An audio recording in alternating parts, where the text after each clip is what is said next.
بەناوی خدای گەورە دووبارە سڵاوتان لێبی قوتابیان و خوێندکارانی خۆشەویست گەڕاینە وڵاتان بۆ ڕوونکردنەوەی کۆتا چاپتەر کۆتا بەشی ئیپسۆدی 6 چاپتە 4 بە ناونیشانی سیلڤەرس ڤیزت واتە سەردانەکەی سیلڤەر بەر لەوە قوتابیانی ئازیز لەوانەی پێشوو ئەمە ئاماژەمان بەوەی داکەوە بێنگەن و جیم لە یەکتر جیابوونەوە و جیم پەیوەندی بە هاوڕێکانی وەکرد لە ناو ستۆکەی دەکەی و لەبەر ئەوەی بەڕۆژ زۆر ماندی بوو سەرکێشی ئەنجامدا بوو هەر بۆیە شەوەکەی دەنویت و خەوێکی قوڵی لێ دەکەوێ ئێستا ئەوە بەیانیەکەیە بۆ بەیانیەکەی بزانین جیم بە چ بەخەبەر دێت جیم دەڵێت I was woken up by the sound of voices early the next morning بەیانیەکەی زوو جیم بە دەنگەدەنجی بەخەبەر دێ چ دەڵێن دەنگەدەنگەکە There is a white flag. I heard someone say it's silver.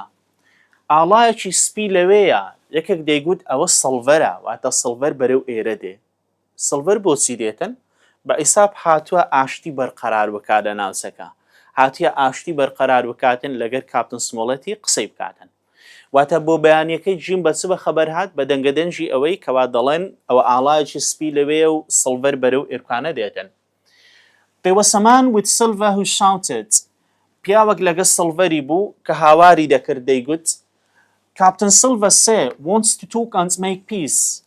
بەڕێزم ئەوە کاپتن سڵڤەرە هاتیە قسان بکات و ئاشتی مۆر بکەین. ئەو سێ لێرکانە مەبەستی پێ کاپتن سمۆڵێتە. دڵێ کاپتن سمۆڵێت ئەوە کاپتن سڵڤەر هاتیە بۆ ئەوەی ئاشتیتان لەگەر بەرقەرار بکاتن. کاتێک ئەو چەتەیە سڵڤەری بە کاپتن دەناسێنیتن سمۆڵێت تووڕە دەبیتن لەبەرەوەی ئەو کاپتنی کەشتێکەیە. ڕازی نابی بەوەی کەسێکی دیکە بە کاپتن ناو ببردێ بۆیە کاپتن سمۆڵێت دەڵێ I don't know him. Who's he? cried the squire.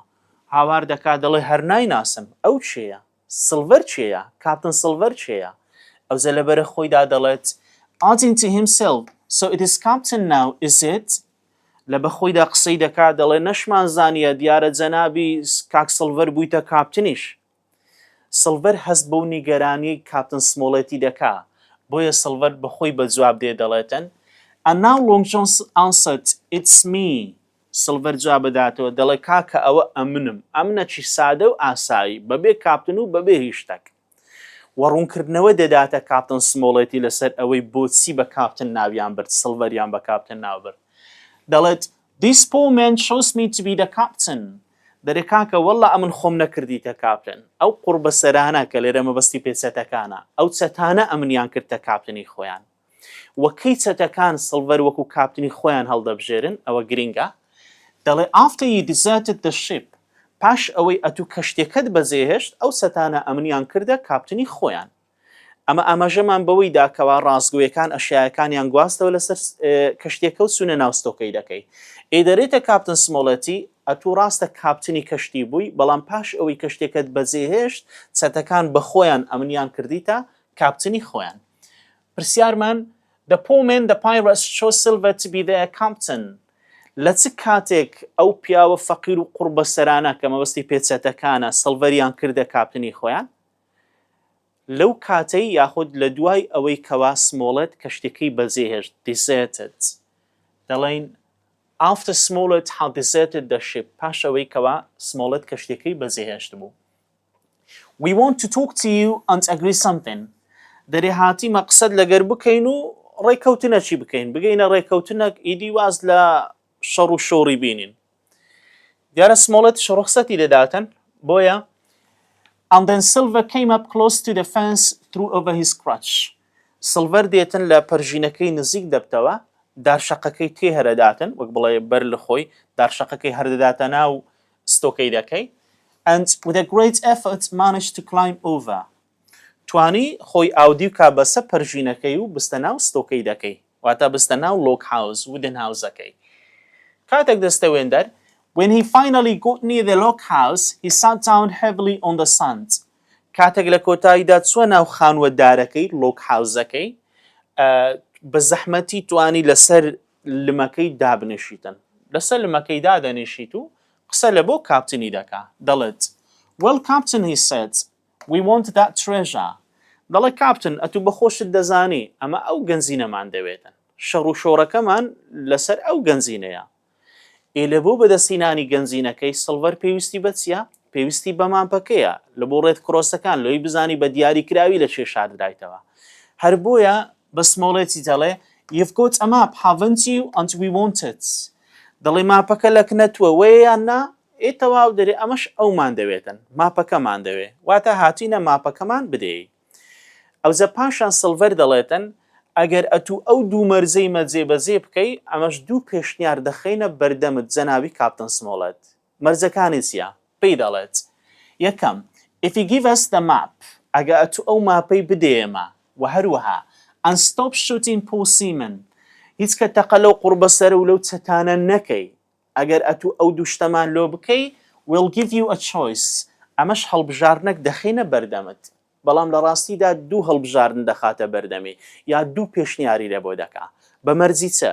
بە مەرجی ئەوەی یەکەم کاپتن سمۆڵێت نەخشەکەیان بداتێ و دووەم هیچ کە تەقە لە چەتەکان نەکا با بزانین اختیارەکان چییە کە دەیداتەوە هەڵبژارنەکان چییە پێشنیارەکان چییە دەڵێت یەکەم You help us get the treasure, then you come with us on the ship.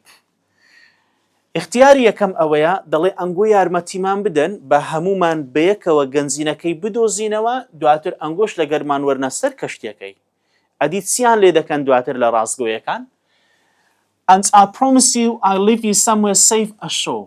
بەڵێنت پێ دەدەم لە شوێنەشی سەلامەت لەسەر وشکانی ئازادتان دەکەین ئێوە پێشنیاری نامەعقولە لێرە سڵڤەر دەیەوێ خۆی زاڵ نیشان بدا واتە ئەنگۆ دەبی بێنە ژێر ئەمر و بڕیارەکانیمە ئەمە زاڵین بەسەرتاندا شتێکی بێمانایە هیچ لە بەرژەوەندی ڕاستگۆکان نییە چکە دەرێ نەک ئەوەی هەر بەشتان لە گەنجینەکەی نادەین تەنانەت کەشتێکەشتان نادەینەوە هەر ئەوەندە یعنی مەمنون بن ڕوحتان لێ نەستینینەوە نەتان کوژین کەواتە پێشنیاری یەکەمی ئەوەیە دەڵێ یارمەتیمان بدەن هەموو بەیەکەوە ئەو گەنجینەی دەدۆزینەوە سەری دەخەینە سەر کەشتەکەی دواتر بەڵێن بی لە شوێنەشی بۆچی بڵێ وشکانی و سەلامەت ئەنگۆ ئازاد دەکەین ئەگەر نا ئەگەر بۆش ڕازینینە و هەردەترسێن لێمان بتان کوژین هەڵبژارنی دووەم پێشنیاری دووەم ئەو you can stay here ئەگەنا دەڵێتە سمۆڵێتی ئەنگۆ دەتانن لێرە بمێننەوە واتە لەسەر دوورگەکەی If you stay here ئەگەر لەوێ بمێننەوە چیان لۆ دەکا دەڵێ ئەگەر لێرە بمێنێنەوە ئەو دوو شتتان لۆ دەکەم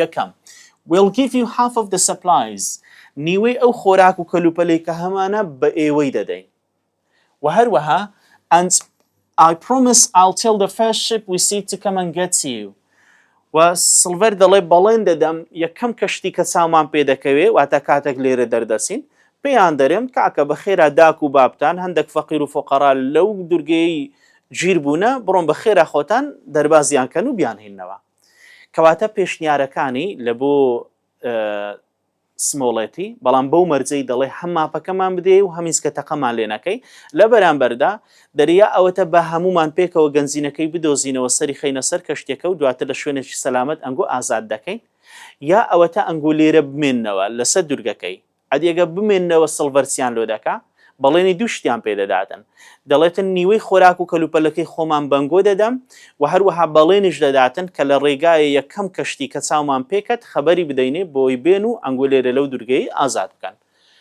هەردوو پێشنیارەکە هەردوو چۆیسەکە شتی بێمانانە بۆیە ئێستا باز دەکەین کەوە سمۆڵێت چۆن جوابی دەداتەوە بەڵام بەرەوە پرسیاری وزاریمان Long John Silver promised Captain Smollett to leave them on the island until the dash. Silver بەڵێنی بە کاپتن سمۆڵێتیدا کەوا لەسەر دوورگەکەی بەزیان بێلێ و هەروەها تێڵ دە بۆ شایی بە چێ برێ بێتە دویان بیان باتەوە بە یەکەم کەشتی کە لە ڕێگا چاویان پێدەکەوی خەبەریان بداتێ لۆی بێنە دویان و لەوێندە ڕزگاریان بکەن وەڵامی ڕاستمان To tell the first ship they meet to come and take them. Silver visited the stokey so as to dash. Silver بەچمە بەستێک سەردانی ستۆکەی دەکەی کرد بۆ سەردانی ستۆکەی دەکەی کرد وەڵا لە بوویە کۆمەرەشت بە ئیساب ئاشتی بەرقەرار بکەونە ڕێکەوتنێک لۆ ئەوەی هەتاوەکو داوای لێ بکە هیچ کە تەقە لەو چەتانە نەکەن و هەروەها ماپەکەیان بداتێ و ئەو پێشنیارانەی لۆ کردکەوە یا ئەوەتە گەنجینەکەمان لەگە بدۆزنەوە لە شوێنێکی سەلامەت ئازادتان دەکەین یا لێرە بمێننەوە خەبەر دەدەینە یەکەم کەشتی کە بێتە دووتان و نیوەی خۆراک و کەلوپەلتان پێدەدەین هەموو ئەو قسانە لە بۆی دروستە ئەی دەڵێ Talk to Captain Smollett and make peace هاتبوو قسە لەگە سمۆڵەتی بکە و ئاشتی بەرقەرار بکەن ئەوە دروستە. Ask Smollett to stop shooting his postsemen. داوای لە سمۆڵەتی کردیت کە تەقە لە چەتەکان نەکە ئەوە شەر دروستە. Tell Smollett to give him the treasure map. بۆ ئەوی بە سمۆڵەتی بڵێتن نەخشەی دوورگەکەی بداتێ ئەوە شەر دروستە. کەواتە وەڵامەکەمان دەبێتە all of them are correct. هەر هەموو ئەوانە دروستن. Now you will hear me, said Captain Smollett.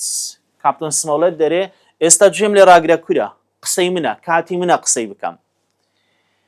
If you come here one by one without guns, دەڵێ ئیلا و بیلا ئەنگۆ دەبی یەک بە دوای یەک بێنە ئێرکانە واتە چەتەکان هەمووتان بەبێ چەک لۆچوا بکەن. I'll put you all in irons بۆی هەمووتان قۆڵبەست بکەم هەمووتان کەلەبچە بکەم. ئەدی بۆ قۆڵبەست و کەلەبچەیان بکاتن. And take you home to England for a fair trial.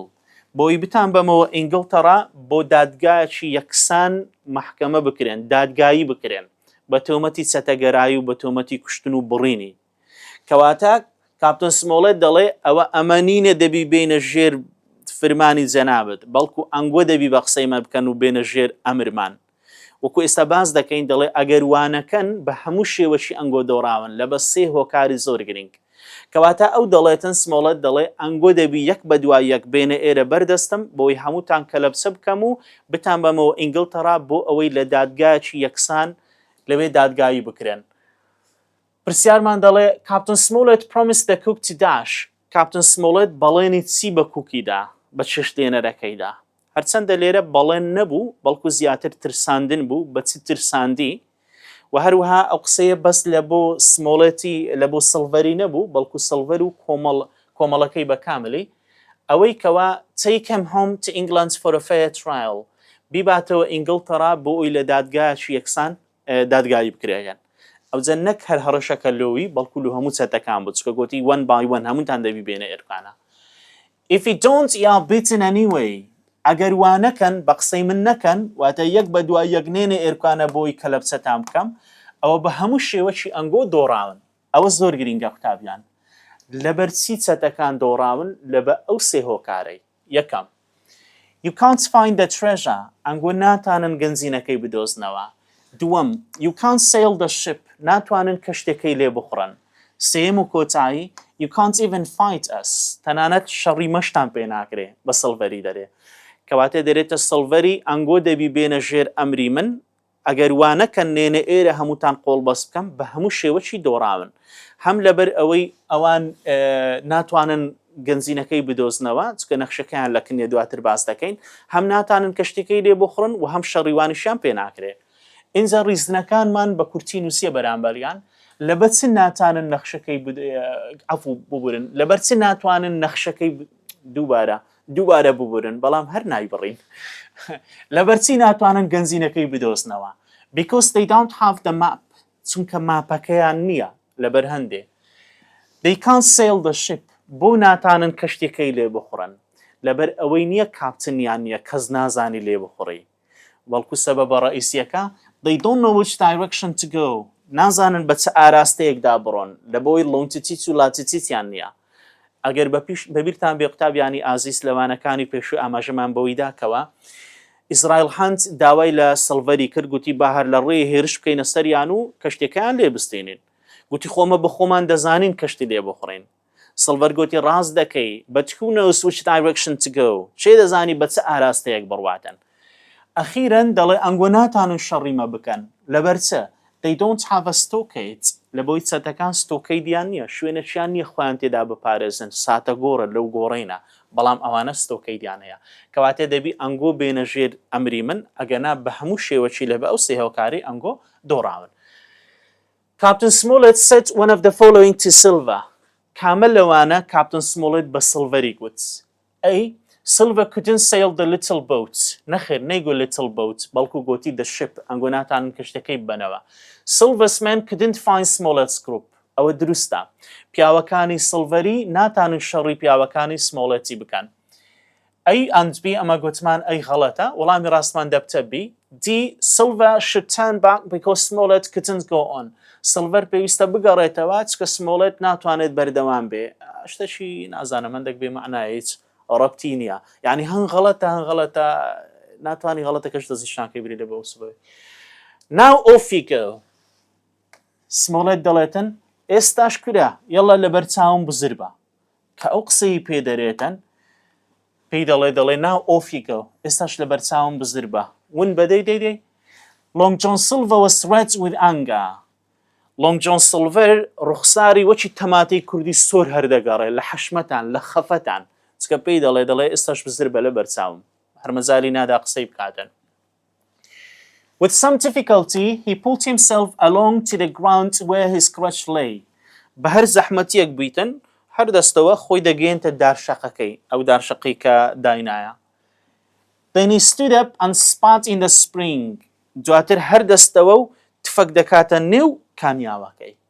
ئەو وەکو بێڕێزیەک ئەو تفەی دەکاتە ناو کانیاوەکەی. As a there he cried. لەوێ هاواری کرد واتە لەکن کانیاوەکەی هاوار دەکا. That's what I think of you. دەرێ ئاواتان بەسەردێنم. چ دەکاتن؟ چ دەڵێ یا چیان بەسەردێنیتن؟ I'm going to destroy this old stockade. دەڵێ ئەو سەنگەرە کۆنەی لە ناو دەبەم خاپوری دەکەم وێرانی دەکەم. And those that die will be the lucky ones. ئەوانەی کە دەمرن کەسانی بەشەنسن واتە دەبی دەردەکتان دەمێ سەد خۆزگە بە مردنی بخوازن. لە کوردی دەڵێ بەردی گەورە نیشانەی نەهاویشتنە. ئیدی ئەو هاش و هوشە هیچی وای لێ شین نابی دواتر ئاماژە پێ دەدەین واتە دەیانترسێنی بە چ دەیانترسێنی بەوەی کە دەڵێ هێرشتان دەکەمە سەر و ستۆکەی دەکەی لە ناو دەبم و دەردەکتان دەدەمێ کە خۆزگە بە مردنی بخوازن ئەوەی دەری قەیسەری لێ دەکەمە کونە مشک و هەروەها نازانم هەنجینت دەردەکت دەدەمێ بە هەنجینی برەی ژەهرەمار شتێکی وایە ینی ئەندە کەڕەشە و بڕۆشەی دەکا. پرسیارمان choose the correct one. کامە لەوانە دروستە. A. Dr. Livesey left Joyce on the shore to watch the 6 sailors they didn't trust. ئەوە غەڵەتە. جۆیس بەزێنمە بەڵکو تۆم ڕێدروست بەزێمە بۆ چاودێری شەش دەریاوانەکەی. The third trip was dangerous because there were 2 men on each boat. گەشتی سێیەم مەترسیدار بوو لەبەر ئەوەی 2 پیاو لەسەر 2 بەلەمەکەی بوون. نەخێر 2 پیاونا بەڵکو 5 پیاو و لە سەرێک بەلەمی بوو نەک 2 بەلەم چکە بە 1 بەلەمی ڕۆیشتن. Captain Smollett did a mistake when he put a flag on Tom's body. ئەوە غەڵەتە کاپتن سمۆڵێت دەڵێ هەڵەی کرد لەوەی کە ئاڵاکەی بەسەر جەستەی تۆمی دادا. طبعاً ئاڵاکەی لەوەی هەڵەی کرد کەوە ئاڵاکەی بەسەر ئەوەی دادا بەسەر ستۆکەی دەکەی تۆڵ تری لەسەر دارەشی بەرز سەقاندی لەسەر ستۆکەی دەکەی چکە گوتمان ئەوە کانسەتەکان هەدەفیان هینان زانیان ستۆکەی دەکە بە دیاریکراوی لە چێ و تۆپیان ئاراستە کردن کەواتە وەڵامی ڕاستمان ئیلا بیلا دەبی دیبی. Silver decided to destroy the stockade because Captain Smollett refused his suggestions. Silver بڕیاریدا ستۆکەی دەکەی یاگوتی ستۆکەی دەکەی لە ناو دەبەم لەبەرچی چونکە کاپتن سمۆڵێت پێشنیارەکانی ڕەوز کردەوە کە پێشنیاری بێمانابوون. And swearing loudly he moved away. بەدەنجی بەرز هەڕەشەی دەدا و هەڕەشەی دەکرد و جوێنی دەدا و moved away دوور کەوتەوە ڕۆیشت. Pulled himself slowly over the fence and was gone. خۆی گەیاندە پەرژینەکە و لەوێ دوور کەوتەوە و ڕۆیشت. کاتێک دەڕواتن The captain soon made sure that we all had muskets. کاپتن دڵنیا دەبتەوە لەوەی کە هەموو چەشیان پێیە. خوتەی دادنێ لێرە خوتەی عەربی دادنێ. And told us where to stand. و پێیان دەرێ لە چێن دەرێ بوەستن. واتە هەر کەس و شوێنیان لێ دەستنیشان دەکاتن. لەبەرچی لە پاش ئەو هەڕەشانەی سڵڤەری ئێستا چاوەڕێ دەکەن کە هێرش بکرێتە سەر ستۆکەی دەکەی بۆیە شوێنی خۆیان قایم دەکەن. There were more of them than there were of us. جیم دەڵێتن ژمارەی وان لەمە زیاتر بوو چکە باسمان کرد 15 کەس لە سەتەکانمانە هەرچەندە دویان بریندارن و 7 ڕاستگۆ 7 بەرامبەر بە 15. بەڵام at least we had the stockades. بەڵام بەلایانی کەمەوە جیم دەڵێ ئەوەی زێی دڵخۆشی بوو لە بۆمان ئەمە سەنگەرێکمان هەبوو پارێزگاری لە خۆمان بکەین. ڕاستە ژمارەی وان زۆرترە ئەمە کەمترین بەڵام هەبوونی ئەو ستۆکەیدەی پلەسە لە بەرژەوەندی ڕاستگۆیەکان. چەند چاوەڕێ دەکەن ئەو زەدێن. After an hour waiting, an hour of waiting لە پاش 1 سعات چاوەڕوانی واتە سعاتێک چاوەڕێ دەکەن دەی هات نەهات کاک سڵڤەر و کۆمەڵەکەی بێن هێرش بکەنە سەرمان. پاش سعاتێک چاوەڕوانی A group of mutineers suddenly appeared from the woods on the north side.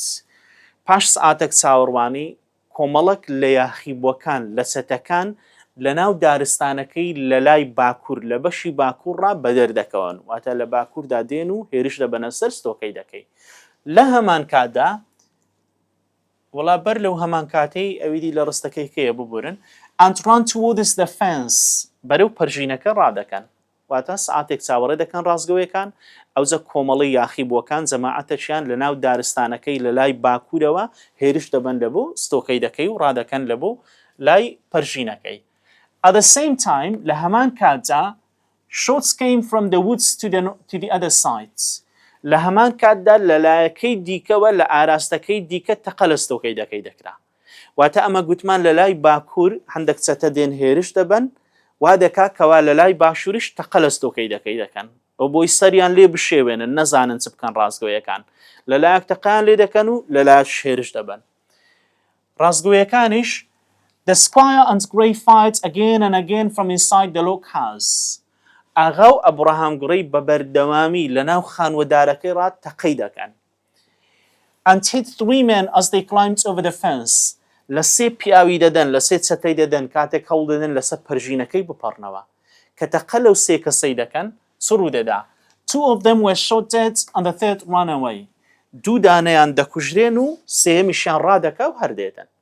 واتە ئەوانەی کەوا هێرش دەبن لە بۆ ستۆکەی دەکەی سێ دانە سەرەتا دانەیە لە پەرژینەکەی ئاوا بن تەقەیان لێ دەکەن دوو دانەیان دەکوژن و یەکشیان ڕادەکا دەڕوا. بەڵام لە کاتێکی ئەوان تەقە لەو سێ دانەی دەکەن و خەریکی وێنە ئاگیان لێ نییە وا چاری دیکە ئۆڕدی داخل بوونە. But 4 more had got inside the fence. بەڵام 4 دانەی دیکە هەر ئێستا گەیشتبوونە ناو ستۆکەی دەکەی واتە پەرژینەکەیان تێپەڕاند بوو. And then they were on us with pistols and swords. هەرزوو یەکسەر دەگەنە سەر چەتەکان بەخۆ بە شمشێر و بە دەمانچەی. ئێستا ئاماژە پێ دەدەین طبعا شەڕەکە زۆر تیر دەبیتن وەک دەڵێ دەبتە شەڕی شیر و تیر و دەمانچە و ئەو شتانە. ئەمە گوتمان کاتێک ئەوان تەقە لەو سێ کەسەی دەکەن کەوا دەیانوێ سەر پەرژینەکەی بکەون 4 لەو لای ئۆڕدی داخل بوونە لەو سێی دویان دەکوژن و یەکشیان ڕادەکاتن ئەو چارە هاتن داخل بوون. One of the pirates put his hands on Hunter's musket. یەک لە چەتەکان دەست دەداتە لولەی تفەنگەکەی هەنتەریش یەک لە پیاوەکانی ئاغایە. Pulled it through the hole in the stockade wall. لەناو کونەکەی ئەمە گوتمان دیوارەکە هەموو کونی تێدا بوو لۆی تەقەی تێدا بکرێ ڕای دەچێشی سیلاعەکەی دوایە چی دەکا and used it to hit Hunter hard on the head.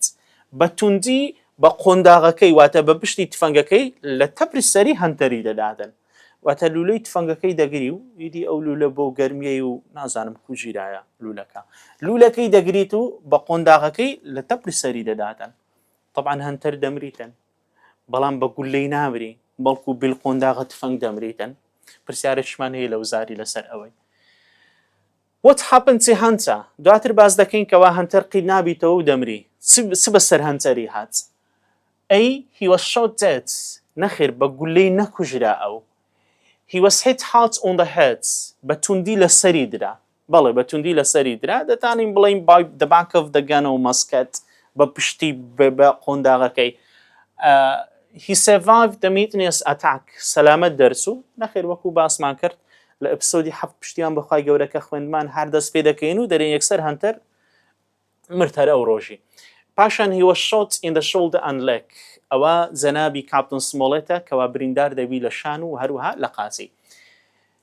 He fell to the floor and did not move. هەنتەر کەوتە ئەو گۆڕەی و جوڵەی لێبڕا. We picked up swords and ran out of the house to fight. ئەوانش دەست دەکەنە شمشێری و یەکسەر ڕادەکەنە دەرێ لۆی شەڕێ بکەن. چونکە شەڕەکە زۆر تیر بووە شەرکەتە کۆرانێ ئیدی کەلچی تفەنجی نمایە ئێستاکە بەس شمشێر و دەمانچە لە نزیکەوە لێک دەدەن. لە شەڕەکەیدا دکتۆریش دەستەکی باڵای هەیە. I saw the doctor cut a man across the face. جیم دەڵێ بینیم لەگە دکتۆر هەروای کرد و ملیەکەچی پەڕاند. ئیدی ئەوە شەڕە ئەوە دکتۆر و طبعام و ئەو شتانە ناخوا دکتۆری شەڕێ دەکاتن. And Abraham Gray cut down another man who was coming to attack me. و ئەبراهام گڕەی کە تازە بەگە ڕازگۆیەکان کەتیا دەری هەروای کرد و نەفەرەج کردە 2 پارچە. ئەو نەفەرە cut down another man کە دەیویست هێرش بکاتە سەر جیمی کەواتە ئەبراهام گڕی ئەو کەسەیە کەوا جیمی لە کوشتن دەپارێزی ڕێگە نادا چەتەکان بیکوژن و ئەو نەفەری هێرش دەکاتە سەرجیمی شمشێرێکی لێ دەدا و لە ناوەندی ڕادێکاتە دوو کەرتک. After a few minutes of terrible fighting, it was all over. پاش ماوەیەکی یا پاش چەند دەقەیەکی شەڕێکی سەخت و دژوار، طبعا سەخت و دژوارە، سەخت و دژوارە. It was all over. شەڕەکە کۆتایی هات. چێ بردیەوە؟ We had won. کۆمەڵەی ڕازگۆیەکان بردیانەوە. چەند بە چەند. طبعا 6 بە 2.5. ئێستا ڕوونی دەکەینەوە چەند. 6 of their men lay dead or dying. 6 پیاو لە چەتەکان مردن یاخود لە سەرمەرگدا بوون ئاو زینجیان دەدا. And the rest had run away. تەواوی ئەوانی دی ڕایان کرد و هەراتن ڕۆیشتن. واتە لەو شەڕەیدا 6 لە چەتەکان دەکوژرێت. ئەدی لە ڕازگۆیەکان چیم دەڵێ but when we went back to the log house کاتێک دەچنەوە ناو خانوەدارەکەی داخل دەبن دەبینن کەوا یەکەم we saw that Hunter was lying on the floor. دەبینن وا هەنتەر لەو گۆڕەی وا ڕاکشایە. طبعا دەمریتن بەڵام لە ئیپسۆدی 7 باسی ئەوەی دەکاتن یعنی هەر ئەو ڕۆژەی دەمری زۆری پێناسی. Joyce had been shot dead. Joyce کە ئەویش بە هەمان شێوەی هەنتەری یەکێکە لە پیاوەکانی ئاغای ئەو گولەی پێکەت بوو مردبوو. ئەوە گرینگە قوتابیان. ئەمە گوتمان جۆیس و هەنتەر هەردووک دەمرن. بەڵام هەنتەر بە تفەنگەکەی خۆی بە پشتی تفەنگەکەی لێ دەدەن نەک بە گولەی. بەڵام جۆیس گولەی پێکەتیەکە لە ژوورێ بۆ تەقەیان کردێ گولەی پێکەتیە مردیە. کەواتە ئێستا هەر سێ پیاوەکانی ئاغای مردن. سەرەتا تۆم ڕێدروث مرد، ئەوجە جۆیس دەمریتن، ئەوجە لە حەوت کە باز دەکەین هەنتەر وەک بڵێ چۆن ڕادەکشێ زارش کە قید نابیتەوە ئەویش دەمری. و هەروەها and the squire was holding the captain who was badly hurt. ئاغاش دەستیدا بووە کاپتن سمۆڵەتی کە زۆر بە خراپی بریندار بوو کە لە داهاتوو باز دەکەین لە قاس و لە شانی بریندار بوو. بۆیە ئەمە گوتمان 6 بە 2 یعنی 2 کەس لە ڕازگۆکان دەکوژرێن و هەروەها کاپتنیش بریندار دەبی ئەو دەبنە 2.5 یعنی 6 لە چەتەکان دەکوژرێن و 2 لە ڕازگۆیەکان دەکوژرێن و هەروها لە ڕازگۆیەکانش کەسێکیان بریندار دەبێت. قوتابیانی خۆشەویست ئەوە بوو کۆتا بەشی ئەپسۆد 6 بەس ناونیشانی سیلڤەس ڤیزیت سەردانەکەی سڵڤەری لەوانەی داهاتوومان پشتیوان بەخوای گەورە دەچینە ئەپسۆد 7 بە ناونیشانی My Sea Adventure سەرکێشیەکەی دەریام و دەچینە چاپتە 1 بە ناونیشانی How My Sea Adventure Began چۆن سەرکێشیەکەم لە کەنار دەریادا دەستی پێکرد. بە هیوای سوود و بمێنن بەخێر.